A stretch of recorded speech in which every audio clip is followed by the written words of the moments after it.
بریم چند صفحه آخر کتابم بخونیم که کتاب جدید منتظره. بوکمارک جدیدم کجاست؟ کجا غیب شدین؟ باید همینجا باشه. امکان نداره غیب شده باشه. پا نداره که باز خودش راه بره و غیب بشه. البی بوکمارک جدیدمو که هفته پیش درست کردم ندیدی؟ نه ندیدم. راستشو بگی ها؟ نه ندیدم. خیلی خوب. الان معلوم میشه کی راست میگه.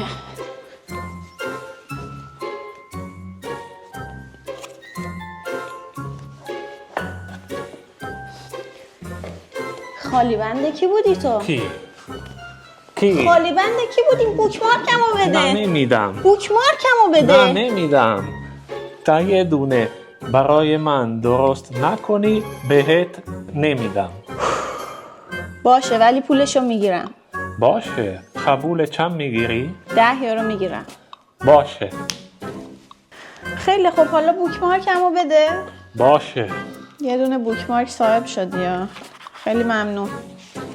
حالا بوکمارکتو انتخاب کردی؟ آره اینو میخوام ولی بدون فنجون. باش من میرم اینو درست کنم. تو هم برو پولتو آماده کن که وقتی بوکمارک آماده شد ازت میگیرم.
بفرما.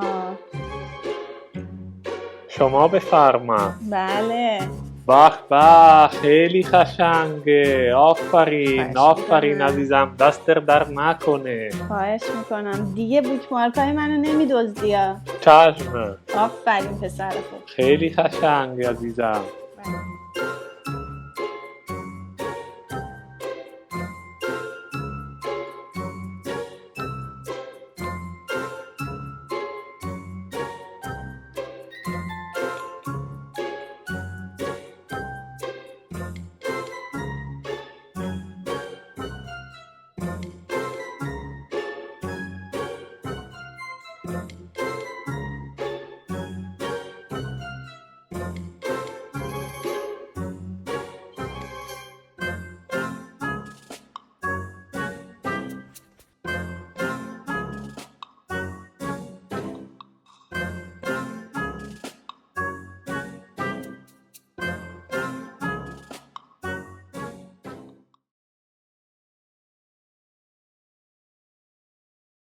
دست خانم هنرمند درد نکنه.